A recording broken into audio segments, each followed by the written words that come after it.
चलो so clear करते हैं, फिर चैप्टर को कंप्लीट करते हैं। मुझे लगा आज मतलब 5:25 हो गया, कोई देख नहीं रहा।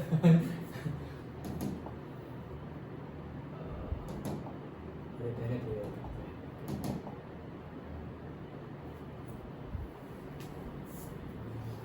हाँ चलो, कौन सी आए हम? 5th।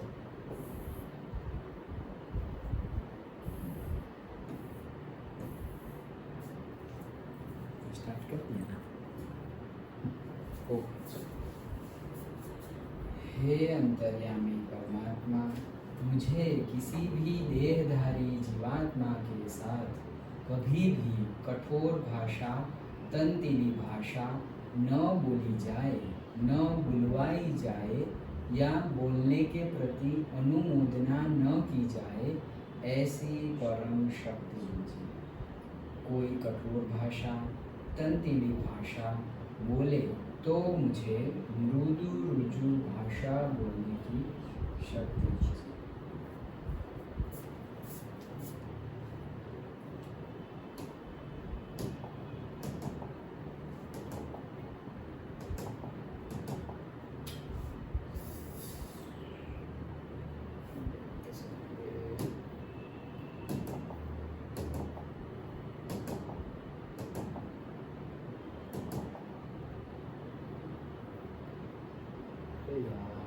चैप्टर बाकी है ना।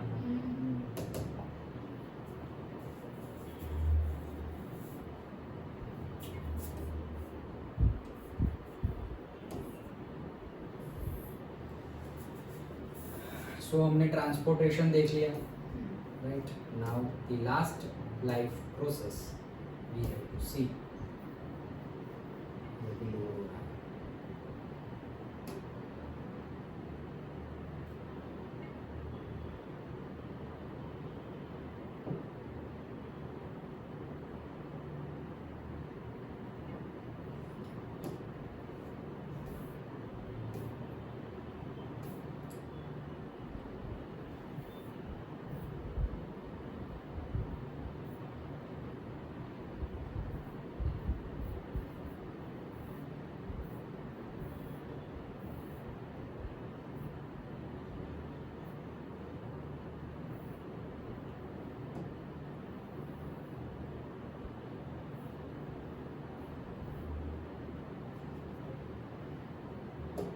ओके चलो, तो अभी हमें देखना है एक्सक्रीशन। चलो स्टार्ट करें। ओके, तो जैसे वो थ्री देखी ना हमने, the nutrition, respiration, transportation. Yes, तो वैसे ही 4th लाइफ प्रोसेस हम देखेंगे, दैट इज द ट्रांसपिरेशन बोला मैं, transportation, okay, and excretion. Okay चलो, so we have already discussed how organisms get rid of gaseous waste generated during the photosynthesis or respiration. so photosynthesis के time पे और respiration के time पे जो exhaust gases हैं, exhaust gases exhaust gases in the sense जो हम exhale कर रहे हैं, exhaust gases नहीं बोलेंगे, exhaust gases किसे बोलते हैं? कोई चीज़ हम चलाते हैं और फिर जो बाहर निकलता है उसको एग्जॉस्ट गैस, जैसे कि हमारे बाइक के और कार के साइलेंसर में से जो निकलते हैं उसको एग्जॉस्ट गैस बोल सकते हैं। या फिर कोई फर्नेस है और कोई चला रहे हो तुम इंडस्ट्री में और जो चिमनी होती है, चिमनी में से जो धुआं निकलता है उसको एग्जॉस्ट गैस बोलते हैं। तो ये है एक्सेल। ओके, जो हमने रेस्पिरेशन में जो हम एक्सेल कर रहे हैं वो एक्सेल में जो गैस है वो CO2 है। तो वो कैसे होता है वो हमने देख लिया है। ओके, अब आगे देखते हैं। Other metabolic activities generate nitrogenous materials which need to be removed. The biological processes involved in the removal of these harmful metabolic waste from the body is called excretion. तो यही हमारी डेफिनेशन है। The biological process, ये एक biological process है। जैसे पहली 3 biological process थी, वैसे ये भी क्या है? बायोलॉजिकल प्रोसेस है। बायोलॉजिकल प्रोसेस इन्वॉल्व्ड इन, तो भाई इन्वॉल्व है, किस चीज में इन्वॉल्व है? The removal of these harmful metabolic waste from the body is called the excretion. तो अगर तुम ये रट्टा मार दो तो फिर दीज नहीं लिखना है, वहां पे लिखना है नाइट्रोजीनियस मटेरियल्स और से waste. Okay, so the biological process involved in the removal of nitrogenous material, harmful metabolic waste from the body is called excretion. Okay, तो ये हमारा एक्सक्रीशन है। Different organisms use varied strategies to do this. तो भाई अलग अलग जो living creatures है वो different different process through excretion करते हैं। जैसे हमने अमोइबा में देखा था कि भाई एक ही सरफेस में से इनटेक, एक ही सरफेस में से आउटपुट, मतलब आउटलेट एक्सक्रीशन, वो भी वहीं से बॉडी की सरफेस पे से ही होता है। जस्ट लाइक कि हमारी बॉडी पे से जो पसीना निकलता है दैट इज एक्सक्रीशन, वो बाहर निकल रहा है। ओके, तो जैसे हमारी बॉडी की सरफेस पे से स्वेटिंग होती है, पर्सपिरेशन होता है, सेम वे अमोइबा में होता है। सिर्फ हम खाना के लिए ऑर्गन है, खाने के लिए ये नहीं है। ओके, समझ में आया? एक क्वेश्चन आया दिमाग में, मतलब था ही, मुझे तो पता ही है, बट मैं पूछना चाह रहा हूँ कि हम जब बहुत ज़्यादा एक्टिविटी करते हैं तो मतलब पसीना निकलता है, स्वेटिंग होता है, तो जो हमारे पोर्स है, पोर्स होल्स जो है हमारी बॉडी की सरफेस पे, वहाँ से पसीना निकलता है, करेक्ट? तो हम जब बाथिंग करते हैं, बात करते हैं, और से शावर में तुम नहा रहे हो तो अंदर नहीं जाता क्या पानी? पानी अंदर जा सकता है, जाता है, और जो भी हो रहा हो वो क्यों, अगर जा रहा है तो फिर हमारी बॉडी के अंदर पानी की क्वांटिटी बढ़ जानी चाहिए। फिर तो ऐसे ही जाने दो कि पानी पीना है यहाँ से। सोचना है इसके बारे में, सोचना। ओके, वो कुछ और सोचने को लिए बोला था, क्या बोला था कि तुम सर्च करके आना। परसों कुछ, हाँ, वो क्या था? वो आर्टिफिशियल सनलाइट, हाँ, हाँ। आर्टिफिशियल। आर्टिफिशियल सनलाइट सोचा, वो सोचो ये क्वेश्चन सोच के आओ, फिर ये सब टाइम नहीं रहेगा आगे जाके। फिर तो ये थियरी है, ये क्वेश्चन 5 बार पूछा गया है, याद कर लो, आगे बढ़ो। उतना ही टाइम रहेगा। ओके, तो अभी थोड़ा है तो हम बहुत ज्यादा अंदर घुस रहे हैं, थोड़ा इन्वॉल्व हो रहे हैं, अच्छा ये है, लाइफ के साथ रिलेट करो, ये हो, फिर इतना ज्यादा लोड होगा तुम्हारे पास, भाई इतना खत्म करना है, ये खत्म करना है, ये वो। So exam point of view क्या है, हम उसी में सब कुछ, स्कूल में तो वही होगा, एग्जाम पॉइंट ऑफ व्यू क्या है वही डिस्कस होगा, और फिर सिचुएशंस ऐसी बनेगी तो हम भी वैसा exam point of view, obviously exam point of view discuss तो करना ही है, बट ये भी जितना समझ में आए, जितना हम डिटेल में जाए वो भी अच्छा है, क्योंकि हम एक्चुअली हमारी लाइफ बेटर करने के लिए एजुकेशन है, ना कि मार्क्स लाने के लिए। मार्क्स भी इनडायरेक्टली चाहता तो वही है कि हमारी लाइफ को बेटर करे, तो हमारी लाइफ को बेटर करना है हमें। डिफरेंट ऑर्गेनिजम्स यूज वेरिड, हाँ, तो डिफरेंट स्ट्रेटेजीज यूज करते हैं। Okay, so many unicellular amoeba organisms remove this waste by simple diffusion from the body surface into the surrounding water. Okay, chalo, as we have seen in the other processes, complex multicellular organisms just like us use specialized organs to perform these same function. तो भाई complex, हम लोग complex process use करते हैं, हम multicellular में आते हैं, तो हमारे पास डिफरेंट ऑर्गन होते हैं, वो ऑर्गन थ्रू हम एक्सक्रीशन प्रोसेस करते हैं। ऐसा ही नहीं कि कहीं से भी निकल गया और कहीं से भी खा लिया, एक पर्टिकुलर जगह है। ओके, चलो तो स्टार्ट करते हैं एक्सक्रीशन इन ह्यूमन बीइंग्स ही हमें पढ़ना है, हाँ ऑब्वियसली प्लांट्स भी पढ़ना है। ओके, तो इसके बाद लास्ट टॉपिक है plants, excretion in plants. Okay, चलो स्टार्ट करते हैं। तो अगेन टैगिंग के लिए नहीं, ये पूछी जाती है। ओके, तो ये फिगर तुम्हें करनी है। ये जो बॉडी का पार्ट है वो तुम ना ड्रॉ करो तो चलेगा, लेकिन ये जो हमारा 2 पाइपलाइन है, देन यूरिनेट, ये यूरेथ्रा है, ये 2 किडनी है, उतना ड्रॉ करना आना चाहिए। ये जो पार्ट है दिस मच, ये जो पार्ट है ये तुम ड्रॉ ना करो तो चलेगा। ओके, इतना पार्ट ड्रॉ करो, कितना? ओके, इतने पार्ट की प्रैक्टिस करनी है। ओके, चलो, हाँ, तो स्टार्ट करते हैं। Left renal artery, then left renal vein. Artery and vein again वही चीज, ऑक्सीजनेटेड ब्लड आना एंड डीऑक्सीजनेटेड ब्लड को ले जाना।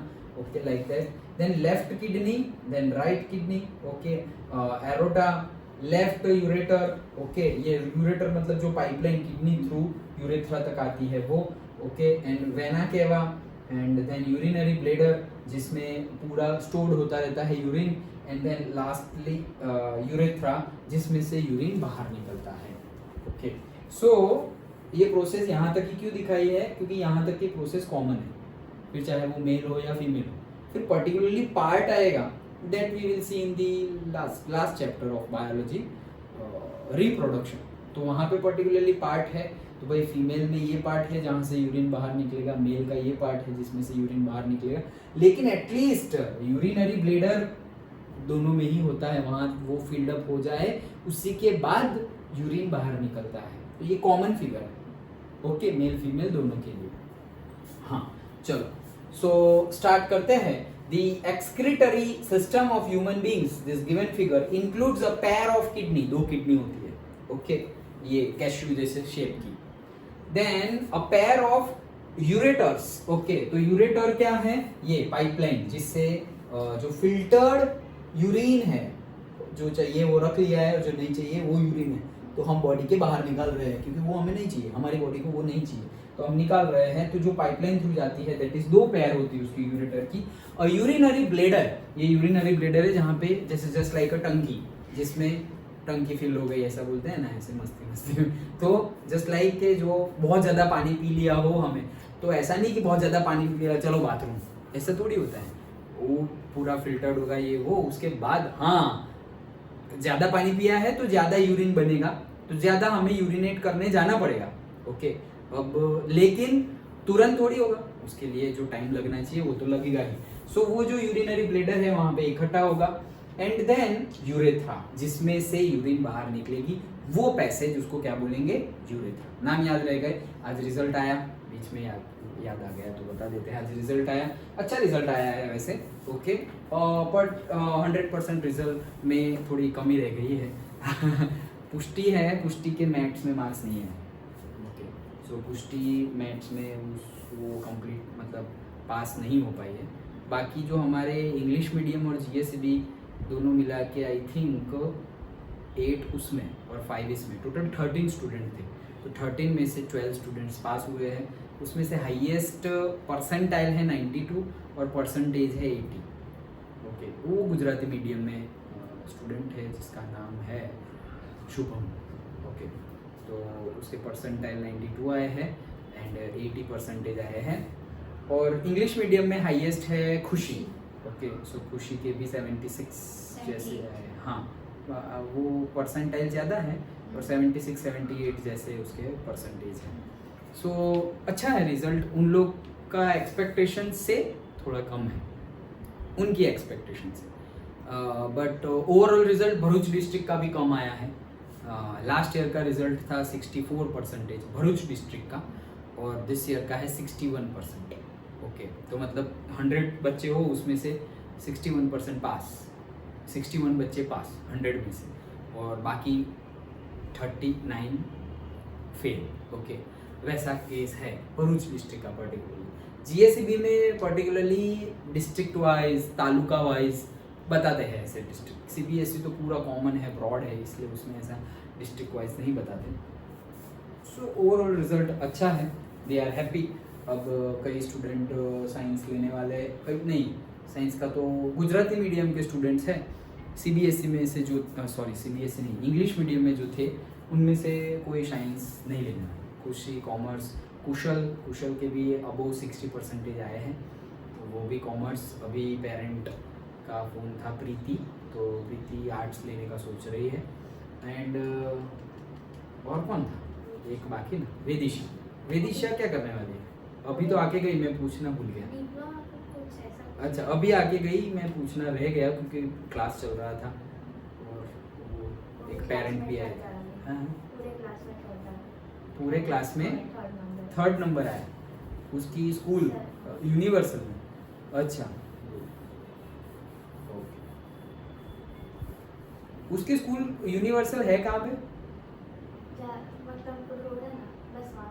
है, वो तो पता है मुझे। हाँ। वहाँ पे कहाँ पे? हाँ, वहाँ से ऐसे सीधे ही जाएंगे तो आ जाएगा। वो कृषि वाला है उसके सामने। हाँ। वो आसपास वो गाड़ियाँ धोते हैं और वो गैरेज जैसा है। ओके ओके, हाँ तो अच्छा था, रिजल्ट सबका अच्छा आया है, बट साइंस कोई लेने वाला नहीं है, कॉमर्स लेने वाले हैं। कॉमर्स ले रहे हैं, उसमें खुशी और कुशल तो आ रहे हैं ट्यूशन, तो कॉमर्स स्टार्ट किया है ना हमने, और राखी मैम पढ़ा रहे हैं, दिस ईयर से ही स्टार्ट किया है। तो सुबह का ट्यूशन है, अभी तो स्कूल स्टार्ट हो तो टाइमिंग चेंज होगा, तो वो लोग कॉमर्स कर रहे हैं। साइंस का भी वो ट्यूशन सब लोग इंक्वायरी तो आती रहती है, चिराग, तन्मय, खुशी और जूमी 4 इंक्वायरी है, बट पेंडिंग में है मेरी थॉट प्रोसेस में पेंडिंग में है कि ले या ना ले, because I don't want to compromise on quality. So देखते हैं, अगर मुझे लगेगा ऐसा तो, अदरवाइज ओके कोई प्रॉब्लम नहीं है, जितने स्टूडेंट होंगे धीरे धीरे ऐसा हो तो 12th में पढ़ा दूंगा उनको, वी विल सी। जैसे 9th है तो 9th में भी, अभी तो राखी मैम भी ले रहे हैं, अंजलि मैम है, तो शेयर कर दूंगा बैचेस, सब्जेक्ट शेयर कर दूंगा, पर्टिकुलर सब्जेक्ट तुम पढ़ा लो, so I will be somewhat free, तो हो जाएगा, देखते हैं। बट आई थॉट थोड़ा था ही ऐसा, 3 स्टूडेंट के बारे में मुझे थोड़ा लग ही रहा था, एक तो पुष्टि, प्रीति, और दूसरे वो साइड गुजराती मीडियम में स्नेहा। तो पुष्टि का ऐसा हुआ मैथ्स में, प्रीति का भी ऐसा ही हुआ है, लेकिन 7 मार्क्स का ग्रेस है, सो वो पास हो गई। नहीं तो दोनों का मैथ्स मैंने पढ़ाया बहुत वीक, मतलब जो हमारे 6, 7, 8, 9 के फॉर्मूलाज है वो भी नहीं आ रहे होंगे, कट कब करना है कब नहीं करना है, बहुत ज़्यादा प्रैक्टिस, मैं स्टार्टिंग से बोल रहा हूँ। बट अगेन तुम्हें अगर तुम्हारा लेवल पता चल जाएगा, हो हमारा लेवल तो कम है, तो ये अच्छी बात है, तुम्हें पता चल गया लेवल कम है, अब भागो, लोग चल रहे होंगे तुम भागो, और जब लोग भागेंगे तब तो तुम्हें रॉकेट बन जाना है ऐसे, ओके, तब जाके हम मैच कर पाएंगे, तो वो करना है। एंड स्नेहा का भी वैसा ही हुआ है, बट अगेन उसको भी ग्रेस मार्क्स मिल गए हैं, उसको प्रॉब्लम नहीं है, गुड, उसको भी मिल जाता, थोड़ा अच्छा मार्क्स ले जाती, एक ही सब्जेक्ट है तो ग्रेस मार्क्स, एक सब्जेक्ट हो तो इजीली मिल जाता है, बट मार्क्स बहुत ज़्यादा कम हो, अभी तुम 15 मार्क लेके आओ और बोलो 15 मार्क का ग्रेस दो, हाँ तुम्हारे 80-90% आ रहे हो और एक सब्जेक्ट में सिर्फ इतना कम आ गए तो 15 मार्क का भी दे देंगे, बट उतने हायर परसेंटेज होने चाहिए, बाकी मार्क्स उतने अच्छे होने चाहिए, तब ये सारी सिस्टम होती है। ग्रेस गॉड ग्रेस नहीं बोलते, ग्रेस कब मिलती है कि भाई गलती हो गई हमारी, अब ये गलती में से हमें बचाओ, तो गॉड का ग्रेस भी कब होगा, जब तुम्हारे दूसरे जो डीड्स है, दूसरे जो कर्माज है वो बहुत बहुत बहुत ज़्यादा अच्छे हैं, तब गॉड ग्रेस से अच्छा चलो छोड़ा तुम्हें, जाओ आगे, लाइक दैट, अदरवाइज करना पड़ेगा लाइक दैट। चलो तो आगे बढ़ते हैं हम। Kidneys are located in the abdomen, abdomen मतलब ये जगह, ओके, जो हमारी बेली होती है, बेली, ओके, ये वहाँ पे वही लिखा हुआ है, ओके, बेली, और दूसरा हम टमी बोलते हैं, सो ये जो हमारा पार्ट है बेली और टमी, उसी में पीछे की जगह होता है, यहाँ पर, ओके, पीछे, नॉट आगे, मतलब पीछे मतलब एकदम पीछे नहीं, मतलब मैं यहाँ मारूंगा तो ये किडनी नहीं है, बीच में होती है वो, बट जैसे हार्ट भी बीच में है लेकिन थोड़ा सा लेफ्ट हैंड साइड में है, वैसे ही ये भी बीच में ही होती है किडनी, लेकिन थोड़ा सा बैक साइड है, फॉरवर्ड में नहीं है, वैसे समझ में आया किडनी कहाँ होती है, ओके। तो in the abdomen, one on either side of the backbone, backbone के दोनों साइड होती है। Urine produced in the kidney passes through the ureters into the urinary bladder where it is stored until it is released through the urethra। तो ये यही process है क्या, कि यूरिन जो फिल्टर्ड हुआ पासिंग थ्रू द यूरेटर, मतलब pipeline, going to what, और directly sank out to the urinary bladder where it is stored until it is full and then it will pass through the urethra। तो यही हमारी, जैसे हमने respiration का sequence देखा, जैसे हमने न्यूट्रिशंस का सीक्वेंस देखा, पूरा का पूरा कैसे जा रहा है बकल कैविटी से एनस तक, ओके, और ट्रांसपोर्टेशन का भी हमने देखा, जो हार्ट है कहाँ से आया कहाँ से गया, ये वो, तो पर्टिकुलरली हमने वहाँ पे पूरी एलिमेंट्री कैनाल देखी, उसका पैसेज देखा, फिर रेस्पिरेशन में हमने लंग का देखा कि भाई यहाँ नोस्ट्रिल से और नेजल पैसेज से जा रहा है, यहाँ आया, आगे गया, लंग्स में कैसे गया, तो फिर पूरी की पूरी मतलब हमने देखा कि ऑक्सीजन आ रहा है, लास्ट में एल्वियोली है, और फिर उसकी सरफेसेस है, उसकी सरफेस पे से एक्सचेंज होता है एल्वियोली की सरफेस से, वो एक पूरी प्रोसेस थी।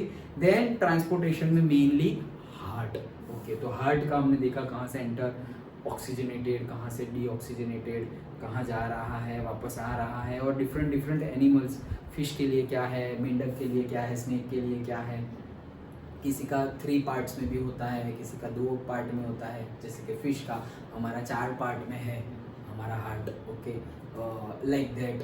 तो वो सारी चीज़ें हमने देखी। वैसे ही यहाँ पे एक्सक्रीशन का ये जो मेन जो फंडामेंटल जो टैगलाइन है कि यहाँ से जाएगा यहाँ से जाएगा, तो ये है क्या है, किडनी में फिल्टर्ड होगा, यूरिन फिल्टर हुआ, जो अब ज़रूरी है वो सब काम का रख लिया, और जो भेजना है बाहर कचरा, ओके, वो कचरा हमने बाहर भेज दिया। कहाँ से जाएगा, पाइपलाइन थ्रू जाएगा। पाइपलाइन का नाम क्या है, यूरेटर। कहाँ जाएगा, यूरिनरी ब्लैडर। ये क्या है, स्टोरेज टैंक जैसा है, वहाँ पे इकट्ठा होता रहेगा। टैंक फुल हो गई मतलब यूरिनरी ब्लैडर फुल हो गया, then we will have the urge कि भाई चलो यूरिनेट करने चलो, okay, that means it is controllable. जब तक वो फील्ड नहीं होता तब तक इट इज कंट्रोलेबल है, ओके, कि हाँ नहीं जाना है, नहीं जाना है, ओके, इट इज कंट्रोलेबल कि तुम्हें जाना नहीं है। वो भी जैसे हमने वो देखा था, एनल स्फिंक्टर का देखा था, ओके, कि भाई वो मसल्स होते हैं दैट रेगुलेट कि कब ये जो हमारा इनडाइजेस्टेड फूड है उसको बाहर फेंकना है, तो दैट मसल स्फिंक्टर, तो वो भी रेगुलर काम करता है, कंट्रोलेबल है। कंट्रोलेबल मतलब हम सोचते भी नहीं है कि चलो स्फिंक्टर खोलो, स्फिंक्टर बंद करो, ऐसा सब हम सोचते हैं कि नहीं, हम तो सोचते हैं कि बस हो रहा है। ये हो रहा है में बहुत सारा साइंस है, ओके। सो वैसे ही यहाँ पर ब्लेडर फुल हो जाएगा, उसके बाद we will have the urge to go to the urinate, to go to do the urinate, and then it will pass out through the urethra, okay. How is urine produce, तो उसके लिए अलग figure है ये, फिर यहाँ पे इतना ही समझना है। The purpose of making the urine, क्यों भाई, हाँ ये भी एक गुड है भाई, क्यों बनाना है यूरिन, रहने दो, बनाओ ही मत, मतलब बॉडी क्यों बना रही है यूरिन, क्योंकि ये जो कचरा है वो बाहर कहाँ से निकलेगा, फिर वो ब्लड में रहेगा। मैंने हार्ट में बताया था कि भाई हार्ट में ब्लड फिल्टर्ड नहीं होता है, सिर्फ क्या होता है, पंप्ड आउट होता है। तो अब ब्लड जो है वो ब्लड में कचरा तो है, हाँ CO2 तो हम लंग्स में से निकाल लेंगे, जो गैसियस वेस्ट है हमारे लिए CO2 वेस्ट है, ट्री के लिए, प्लांट के लिए ऑक्सीजन वेस्ट है, डिफरेंट, इसीलिए हम इंटरडिपेंडेंट हैं। सो जो गैसियस वेस्ट है वो हमने थ्रू दी लंग्स निकाल दिए, ब्लड में से निकाल दिए। फिर ब्लड में से जो सॉलिड और लिक्विडियस वेस्ट है वो ब्लड में से हम निकालेंगे, तो वो कहाँ से जाएगा, ये हमारे किडनी थ्रू, ओके। तो अगर वो नहीं करे तो गंदा ब्लड चलता रहेगा, and it will have the problem मतलब बीमार हो सकते हैं थोड़े दिन के लिए और फिर गए ऊपर। दैट्स वाई जिसकी किडनी काम नहीं करती, तुम्हें पता है किडनी काम नहीं करती, और ये केस आते हैं कि किडनी चुरा ली है, वो बहुत महंगी आती है, ओके, आर्टिफिशियल नहीं, सॉरी, दूसरों की किडनी, डोनेट की हुई किडनी हो तो 50,000, 60,000, 70,000 की 1 किडनी होती है। जनरली दोनों किडनी के बिना भी जिया जा सकता है, और एक किडनी के बिना भी जिया जा सकता है, और दोनों के साथ तो हम जी रहे हैं, but there will be difference, okay. दोनों किडनी, एक किडनी के साथ जिया जा सकता है तो क्या होगा कि जो फिल्ट्रेशन प्रोसेस है वो फिल्ट्रेशन, सारी की सारी फिल्ट्रेशन प्रोसेस कहाँ होगी, एक ही किडनी में होगी, क्योंकि दूसरी है ही नहीं, तो सारा लोड आएगा वो किडनी पे लोड आएगा। जैसे कि तुम एक ही बंदे पे सारा काम आ जाएगा तो उसके ऊपर लोड आ जाएगा। तो ये एक ही किडनी, 2 लोग काम कर रहे थे, अब एक ही बंदा काम कर रहा है तो उसके ऊपर लोड आ जाएगा एक किडनी के ऊपर, लेकिन जिंदा रह सकते हैं। अब अगर किसी की दोनों किडनी फेल है, दोनों, तो अब फिल्टर करेगा कौन भाई, तो उसके लिए फिर एक प्रोसेस है मेडिकल टर्म में, जिसको बोलते हैं मेडिकल टर्मिनोलॉजी में dialysis, okay.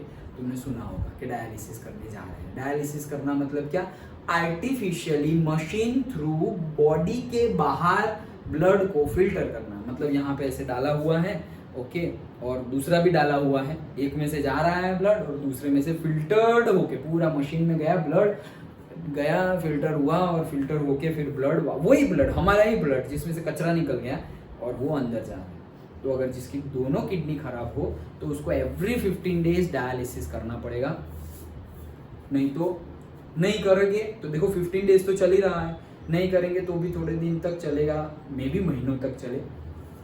Then that blood के अंदर इतने सारे अगर हैजार्डियस वेस्ट होंगे तो वो इफेक्ट करेंगे। क्यों? क्योंकि ये ब्लड ही पूरे बॉडी के सेल के पास जाता है, और पूरे बॉडी के सेल के पास जाता है तो उनको अब जो मिलेगा वो गंदा मिलेगा। इनपुट ही गंदा मिलेगा तो आउटपुट क्या होगा? सोचो, हम जैसे कि कुछ खाना बना रहे हो, ओके, एक तुम जैसे ऑनियन डाल रहे हो, कट करके स्लाइस करके ऑनियन डाल रहे हो। अब एक अच्छा ऑनियन है, बहुत ही फ्रेश, जैसे कि सपोज 70 रुपीज़ kg वाला ऑनियन, एकदम प्रीमियम क्वालिटी वाला ऑनियन लाए, ओके, और एक 10 रुपीज़ kg का वाला ऑनियन है जो कहीं से पिचका हुआ है, क्या है, निकालते निकालते पता नहीं, वो पता ही नहीं चल रहा कि उसका ऊपर वाला पील है या रियल ऑनियन है, कुछ पता नहीं चल रहा। वैसा हम लेके आए। क्वालिटी होती है, सब चीज़ में क्वालिटी होती है। अब इससे हम कुछ बनाएंगे और वो वाले से कुछ बनाएंगे, देयर विल बी डिफरेंस। खाने की क्वालिटी, खाने का टेस्ट में भी वो अलग अलग है। ये क्या है भाई? ऐसा, okay. So just like similarly यहाँ पर भी वैसा ही है, चलता तो रहेगा, लेकिन हमें हमारी बॉडी के सेल को फिर बैड इनपुट मिलता रहता है, तो फिर आउटपुट भी क्या आएगा? Bad, and after some time the person may die. Okay, चलो। हाँ, so the purpose of make, क्यों कर रहे हैं तो हमने वही समझा कि जरूरी है भाई, यूरिन करना, यूरिन निकलना, एक्सक्रीशन करना जरूरी है। नहीं तो जरूरी नहीं है, हमने जैसे पहले ही डिस्कस किया, कुछ भी बिन जरूरी हमारी बॉडी करती नहीं, तो जरूरी है। The purpose of making urine is to filter out the waste products from the blood, just as CO2 is removed from the blood in the lungs, nitrogenous waste such as, nitrogenous waste यहाँ पे ऊपर लिख दिया, लेकिन उसको detailed में नहीं बोला। डिटेल्ड में ये नाम लिखना है तुम्हें, यूरिया और से यूरिक एसिड, ओके, जिसको बोलते हैं नाइट्रोजीनियस वेस्ट। तो अगर तुम यूरिन टेस्ट करवाओ ना, तो वो बोलेंगे कि जिसकी बॉडी में ये यूरिक एसिड, यूरिन टेस्ट करें ना वो लोग, तो अगर यूरिक एसिड, नाइट्रोजीनियस वेस्ट बहुत ज़्यादा निकल रहा है, दैट मीन्स कि जब यूरेथ्रा थ्रू जब यूरिन निकल रहा है, that person particularly having some ache or pain or say that feeling of burning effect, okay, जैसे हम बोलते हैं जलन होना, okay, so ये इफेक्ट होती है। कब? जब बहुत ज़्यादा अमाउंट ऑफ यूरिन बोल रहा हूँ, बहुत ज़्यादा क्वांटिटी ऑफ यूरिक एसिड और यूरिया यूरिन में प्रेजेंट हो तब। तो अब क्या करेंगे? तो हम अब वो दवाई देंगे, दवाई खाई, पर्टिकुलर टाइप ऑफ फूड नहीं खाना है और पर्टिकुलर टाइप ऑफ फूड ज़्यादा खाना है और दवाई भी खानी है, तब जाके ये जो यूरिन में यूरिक एसिड की क्वांटिटी है और यूरिया की क्वांटिटी है वो रेगुलर हो जाएगी, कम हो जाएगी, और फिर वैसा पेन और से इचिंग नहीं होगा। अंडरस्टूड? ओके, चलो। So just as CO2, okay, uric acid removed from the blood in the kidneys, it is then no surprise that the basic filtration unit in the kidney. तो भाई इसमें कोई surprise ही नहीं है कि बेसिक फिल्ट्रेशन यूनिट क्या है blood का? Kidneys, okay. तो भाई किडनी के अंदर क्या है वो आगे देखते हैं। यहाँ तक का समझ में आया? ओके, तो ये है हमारा किडनी के अंदर। So yes, this figure also you have to do, but not exactly like this. If you are not able to, obviously ऐसा सब कौन याद रखेगा कहाँ से कहाँ जा रहा है? Randomly ड्रॉ करना है, ओके। ये जो है वो randomly ड्रॉ करना है, जनरली ये पूछा नहीं जाता, वो इसके पहले वाली जो फिगर थी वही पूछी जाती है, ओके। अगर ये पूछा जाए short note, right short note on nephron, तो ड्रॉ करनी पड़ेगी, okay, but random, exact random मतलब ये तो पता ही है ना तुम्हें, ये जो टैग किया हुआ है ना वो होना चाहिए, फिर उसको रैंडमली तुम कहीं भी डालो, कुछ भी करो, ओके। हाँ चलो, सो पहले पढ़ लेते हैं। The branch of renal artery theory, इसको बोलते हैं बाउमेन्स कैप्सूल, ओके। ये जो कैप्सूल गोल गोल दिख रहा है दैट इज बाउमेन्स कैप्सूल। ये है ग्लोमरुलस, ओके, अंदर जो है वो दैट इज ग्लोमरुलस। उसके बाद जो निकलता है उसमें से दो है, एक है that is tubular part of the nephron, तो ये tubular part of the nephron है, पूरा का पूरा tubular part of the nephron है। ये है कलेक्टिंग डक्ट, तो ये डक्ट है जिसमें से फिर आगे जाएगा वो यूरिन, ओके। और ये दूसरा that is branch of renal when, तो भाई ये आर्टरी की ब्रांच है और ये किसकी ब्रांच है? वेन की ब्रांच है, मतलब ऑक्सीजन और डीऑक्सीजन वाली दोनों आ गई। तो ये ऊपर जो गई है बाउमेंस कैप्सूल में वो आर्टरी है, और नीचे से जो गई है उसमें दैट इज व्हाट वेन है। अब वो आगे जा रही है नाउ कैपिलरीज। तो ये जो स्मॉल अंदर कैविटीज में बन रही है, मतलब हमने बोला कैपिलरीज मतलब क्या, dividing into small and small parts, उसी को हम कैपिलरीज बोलेंगे। कैपिलरीज भी दोनों की होती है, आर्टरीज की भी कैपिलरीज होती है और वेन्स की भी कैपिलरीज होती है। तो capillaries collecting duct, that's it. अब यहाँ पे हमें कहाँ से कहाँ जा रहा है वो कुछ भी मतलब याद करने की जरूरत नहीं है। This is the tagline, collecting duct बताओ, tubular part of the nephron बताओ, ये लिख लो, इसका कुछ करना नहीं है। Bowman's capsule and glomerulus and artery, that is branch of renal artery, branch of renal vein and capillaries, structure of nephron. लेकिन 2 मार्क में, 3 मार्क में पूछे तो ये करना है, अगर जनरली 2 मार्क में पूछते हैं और 1 मार्क में पूछते हैं तो भाई क्या है फंडामेंटल यूनिट। किडनी के अंदर भी क्या होता है जिसमें एक्चुअली फिल्ट्रेशन होता है, तो क्या होता है नेफ्रॉन। ओके चलो तो स्टार्ट करते हैं। Like in the lungs is a cluster of very thin walled blood capillaries। तो जैसे lungs में था वैसे ही बहुत छोटी सी blood capillaries होती है।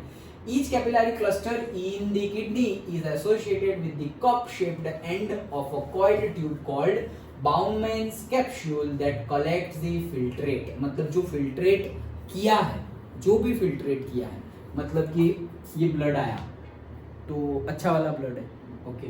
और वेन में कौन सा ब्लड होता है जिसमें ज़्यादा वेस्ट होता है, तो वेस्ट वाला ब्लड आया एंड देन ये जो पूरा है उसमें फिल्टर्ड, मेन फिल्ट्रेट जो है वो कलेक्ट कौन करता है, फिल्ट्रेट मतलब जो तुम्हें रखना है, ओके रखना है उसको भी फिल्ट्रेट बोलते हैं, और जो देना है उसको भी फिल्ट्रेट बोलते हैं, डिपेंडिंग ओके के फ़ायदेमंद क्या है। फ़ायदे जैसे कि पानी हम फिल्टर करें तो जो कचरा है यहाँ पे ऊपर जो बच गया, पानी को ऐसे फिल्टर करे तो जो ऊपर बच गया ओके वो हमारे काम का नहीं है, नीचे पानी आया वो पानी हमारे काम का है। बट यहाँ पर सपोज हम जो फिल्टर कर रहे हैं तो जो नीचे जा रहा है वो वेस्ट है और ऊपर बच रहा है दैट पार्टिकल्स वो हमारे काम के हैं। तो फिल्ट्रेट दोनों के लिए यूज होता है डिपेंडिंग अपॉन द एप्लीकेशन कि तुम किसके लिए वर्ड यूज कर रहे हो, ओके। सो वो फिल्ट्रेट को कलेक्ट करने का काम करता है कौन, Bowman's capsule. Each kidney has a large number of these filtration unit called the nephrons packed close together. तो ये बहुत ही क्लोज दिखाई नहीं देंगे, किडनी तो वो कैशू शेप में हमें दिखाई देती है, ये तो दिखाई नहीं देते, बहुत ही ज्यादा लार्ज नंबर में होंगे और ऐसे टेढ़े मेढ़े जस्ट लाइक स्मॉल इंटेस्टाइन कितना ऐसे बहुत ही ज्यादा ओवरलैप्ड और फोल्डेड था, वैसे कॉइल शेप में होगा ये। Some substances in the initial filtrate such as glucose, amino acid, salts and a major amount of water are selectively reabsorbed as the urine flows along the tube। तो जैसे ही urine flow करेगा tube में से तो जो ये काम के है some substances in the initial filtrate such as glucose काम का है, एमिनो एसिड काम का है, तो ये सब यूरिन में चला जाएगा, तो ये सब नहीं जाना चाहिए, ये सब तो काम का है, तो फिर ये एब्जॉर्ब कर लेगा, ओके कि कौन सा है फिल्ट्रेशन रह जाता है उसमें से क्या क्या एब्जॉर्ब करना है, glucose, amino acid, salt and a major amount of water are selectively reabsorbed as the urine flows through the tube. Amount of water reabsorbed depend on how much excess water there is in the body. तो भाई जो body है, body में कितना excess water है, जितना ज्यादा excess water होगा ओके तो फिर पानी चला ज्यादा जाएगा यूरिन में। अगर तुम्हारे पास बॉडी में एक्सेस वाटर कम, मतलब वाटर क्वांटिटी ज़्यादा नहीं, एक्सेस मतलब ज़्यादा, तो वाटर की क्वांटिटी नॉर्मल है ओके और थोड़ी ही ज़्यादा है तो ज़्यादा यूरिन जाएगा नहीं। लेकिन एक्सेस अमाउंट ऑफ वाटर है, मतलब ऐसा समझो कि तुम्हें 1 घंटे में आधा ग्लास मतलब से 250 ml पानी पीना चाहिए था, 1 घंटे में 500 ml ले लो, तुम्हें 1 घंटे में 500 ml पानी पीना चाहिए था और तुम पी गए 2 बॉटल 2 लीटर्स, तो कहाँ 500 ml और कहाँ 2 litre, that means excess amount of water आ गया है। तो अब ये ज़्यादा काम करेगा और जो एक्सेस अमाउंट है वो क्या करेगा, बाहर निकालेगा, okay. So and now how much dissolved waste there is to be excreted. The urine forming in each kidney eventually enters a long tube called the ureter। तो जो भी यूरिन जो हमारे लिए अब काम का नहीं है, जिसमें ये नाइट्रोजीनियस वेस्ट ज़्यादा है, ये क्या करेगा कि यूरेटर में से पास होगा। जो है ऑलरेडी कलेक्ट करना है वो सब कलेक्ट कर लिया है हमने, ओके। और अब जो नहीं काम का है वो फिल्टर्ड हो गया है ऑलरेडी, और जो नहीं काम का है वो जा रहा है यूरेटर में से नीचे, ओके। यूरेटर थ्रू जा रहा है, ट्यूब का नाम यूरेटर है, ओके। सो यूरेटर में से पास हो रहा है, which connect the kidney with the urinary bladder. तो भाई वो कहाँ जाएगा? यूरेटर यूरिनरी ब्लेडर में। वही सेंटेंस जो स्टार्टिंग में पैरा देखा था हमने, वही वापस लिखना है, ओके। तो वहाँ जाएगा यूरिनरी ब्लेडर में, यूरिनरी, हाँ, यस। तो urine is stored in the urinary bladder until the pressure of the expanded bladder leads to the urge to pass it out through the urethra। तो वो स्टोर्ड होता रहेगा जब तक हमें बहुत ज़्यादा वो एक्सपांड, जैसे कि खाना खा रहे हैं तो स्टमक एक्सपांड होता है, वैसे ही पानी फिल्टर हो तो हमारा यूरिनरी ब्लेडर भी एक्सपांड होता है। अगर तुम बहुत टाइम तक कंट्रोल कर सकते हो तो तुमने कंट्रोल किया, लेकिन देखना फिर वो टाइम पे हम ज़्यादा अच्छे से कंफर्टेबली बैठ नहीं पाएंगे, बोल नहीं पाएंगे, चल नहीं पाएंगे, और कहीं पे कुछ ऐसे लगभग गया तो गए, बहुत ज़्यादा पेन होगा। It is very very very very very hazardous and dangerous. कभी भी we should not stop it. जैसे ही तुम्हें अर्ज फील हो कि भाई यूरिन करने निकालने जाना है, जस्ट गो, ओके। क्लास में बैठे हो, मंदिर में हो, भगवान की परमिशन लेके चले जाओ, क्लास में हो, टीचर की परमिशन लेके चले जाओ। एक्सट्रीम केस है, अभी कोई होंगे ऐसे कई टीचर होंगे कि नहीं जाना, ओके। बट अगर तुम वो अपोज करना चलेगा, ओके। बट उसकी वजह से हम अपनी हेल्थ पे, हेल्थ इज वेल्थ बोला ना, सबसे पहले हेल्थ, नहीं तो तुम कितना भी, जैसे हमने पहले बात की, कितने भी अमाउंट ऑफ मनी, कितनी भी amount of name, fame, money, success, पैसा, ओके, इज्जत, रिस्पेक्ट, ओके, कुछ भी तुम एंजॉय नहीं कर पाओगे अगर हेल्थ नहीं होगी तो हेल्थ, और दूसरों कोई भी चीज़ के लिए हम खुद की हेल्थ के साथ क्यों कॉम्प्रोमाइज़ कर, वो कभी नहीं करनी है। जैसे मैंने बताया था, दो चीज़ ह्यूमन बींग्स बहुत ज़्यादा निग्लेक्ट करते हैं, वो है एक तो टाइम और दूसरा हेल्थ, क्योंकि दोनों ही चलते रहते हैं। तुम कितनी भी बुरी तरह से ट्रीट करो ये बॉडी को, वो चलती रहेगी। कितना भी जंक फूड खाओ, कोई भी केयर ना करो पूरी बॉडी की, वो चलती रहेगी। लेकिन फिर अचानक से कुछ होगा तो बोलेंगे ये सब कुछ कर रहे थे और अचानक से पता नहीं इनको क्या हो गया, ये वो, अचानक से ये डिजीज़ हो गया। अचानक से नहीं हुआ, बहुत पहले से स्टार्ट हो गया है, बट बाहर से चल रहा है, that means we feel that सब कुछ सही है। तो फिट अगेन क्लास 8 और 9 में आया था, I think so, being healthy and being fit, याद है? हेल्दी ये फिर 10th में आ रहा है, ये यार कौन से चैप्टर में था? साइंस में ही है, देयर इज ए डिफरेंस। नहीं, 10th में नहीं है, वो लास्ट वाले चैप्टर्स, 12th के बाद वाले चैप्टर्स, मतलब साइंस में 12 नंबर के बाद वाले चैप्टर्स, आई थिंक 10th में आएगा। यस, 10th में आएगा। तो मतलब उसमें क्या है कि health and there is a difference between healthy and disease free, okay. हम क्या बोलते हैं, मुझे कोई रोग नहीं है तो I am healthy. No, there is a difference. Disease free होना और हेल्दी होना डिफरेंट है। डिजीज फ्री तो मेजरली होंगे सब, हाँ आया था ना, 9th में ही आया था। यस, सो डिजीज फ्री होना लास्ट में ही था, ओके। सो वो वाला यार, how do we fall ill, yes that chapter, okay. हाँ, तो वो आया था, राइट? वो उसकी तो नोट्स बनाई थी हमने, नोट्स में से पढ़ा था, याद हो तो। Yes, so how do we fall ill, okay, उसमें आया था ये कि भाई डिजीज फ्री होना और हेल्दी होना, देयर इज डिफरेंस। 90% लोग डिजीज फ्री होंगे, okay, but are they healthy? No. अभी दौड़ाओ थक जाए, स्टेमिना निकल जाएगा, okay, so they are not healthy. थोड़ा दो, अभी कुछ उठा उठा के कहीं पे रखना हो, थक गए, पैर दर्द कर रहे हैं, हाथ दर्द कर रहे हैं, तो that is not healthy. Okay, कुछ भी जुकाम, टेम्परेचर चेंज, यहाँ बहुत ज़्यादा गर्मी है और तुम चले गए उत्तराखंड एक ही दिन में, तो भाई बॉडी एक्सेप्ट ही नहीं करेगी, वो वहाँ जाके छूम छाम चालू हो जाएगा सब, कोल्ड कफ फीवर। क्यों? बॉडी एक्सेप्ट ही नहीं करेगी, इतना स्टेमिना, उतनी इम्यूनिटी ही नहीं है। ओके, सो बाहर से तो तुम दिख रहे हो, अंदर से भी हेल्दी होना।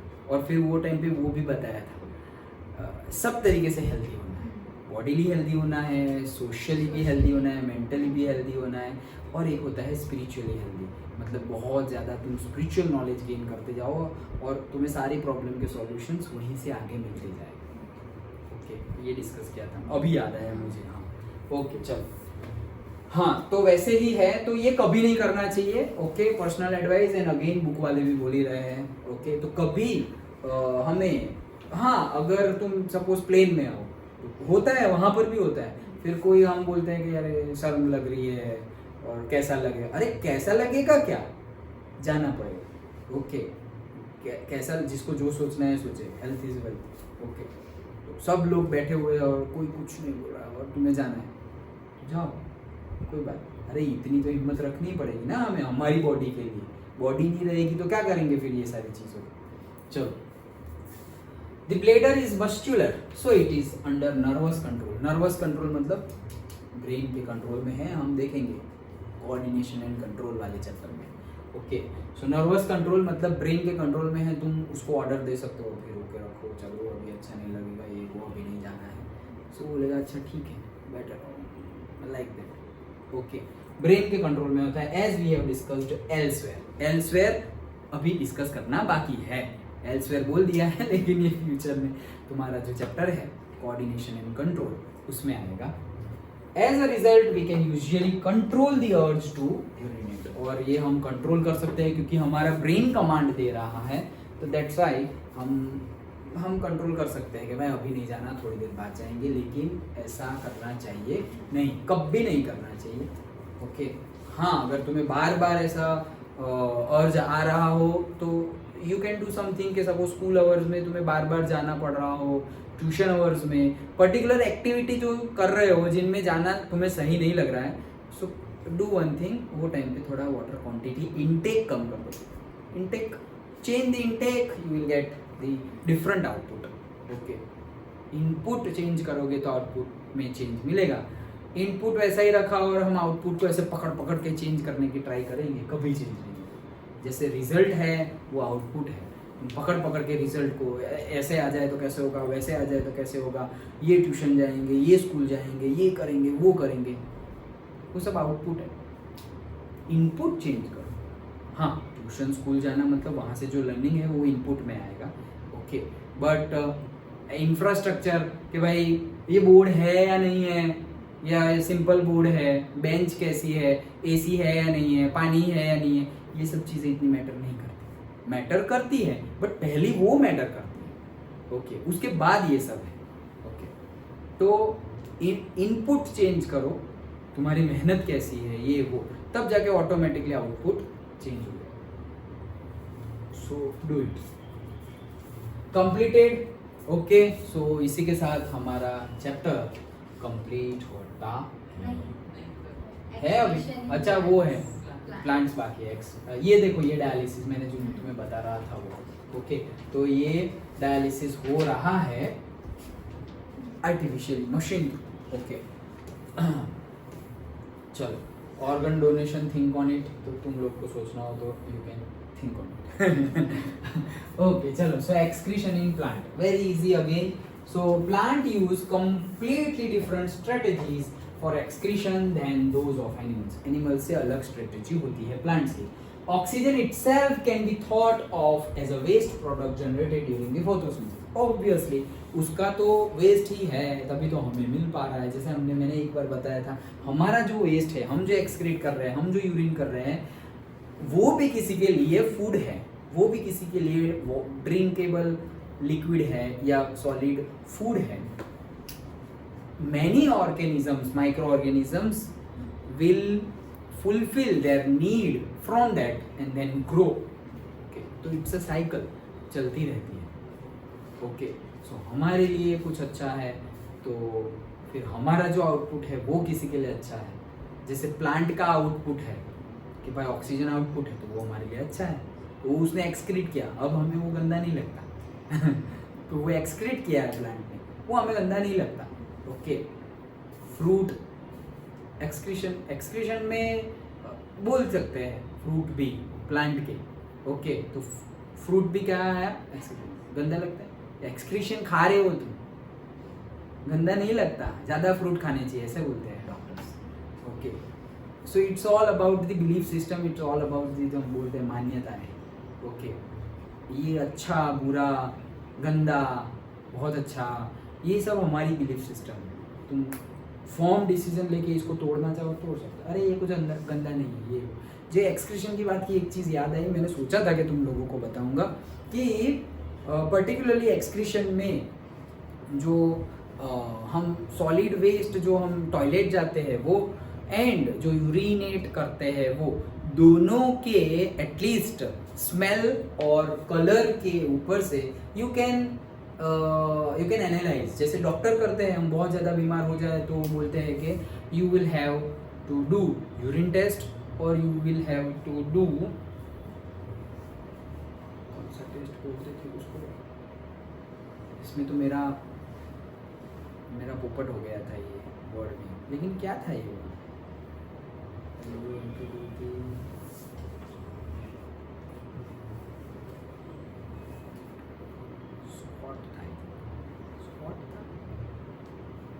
पता नहीं, स्क्वाट जैसा वर्ड था कुछ,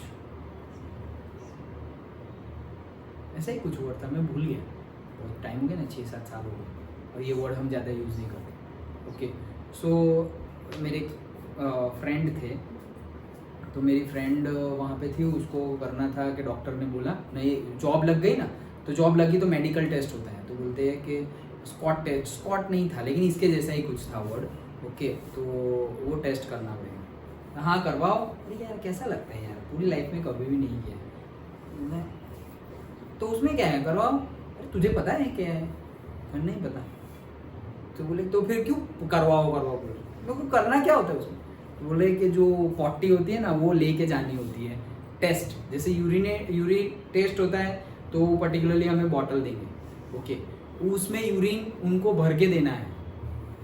ओके, जैसे ब्लड होता है तो ब्लड को भर के देते हैं, इसमें यूरिन भर के देते हैं, वैसे ही स्पॉट, पता नहीं क्या वर्ड था, याद आएगा तो बताऊंगा। सो हाँ स्कॉट ही था,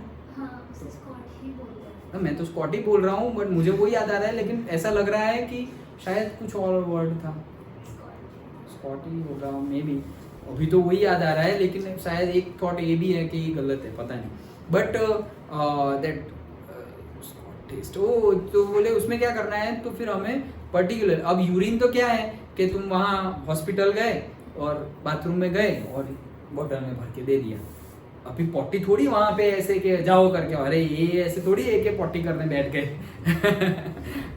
तो वो तो घर पे से ही वो हमें बॉटल देंगे, घर पे ही फिर हमें फिल्ड करके लाना है। बोले कितना कैसा लग रहा है, तो हाँ भाई ये तो मैंने कभी नहीं किया है लाइक दैट। बट कहने का मीनिंग क्या है कि अगर डॉक्टर वो क्या कर रहे हैं, विजुअलाइज ही कर रहे हैं, कलर चेक कर रहे हैं, और से स्मेल तो वैसे भी हो ही जाती है, ना करनी हो तो भी चेक हो जाती है।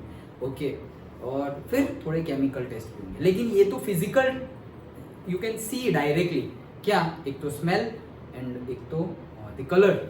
ओके, यू कैन सी।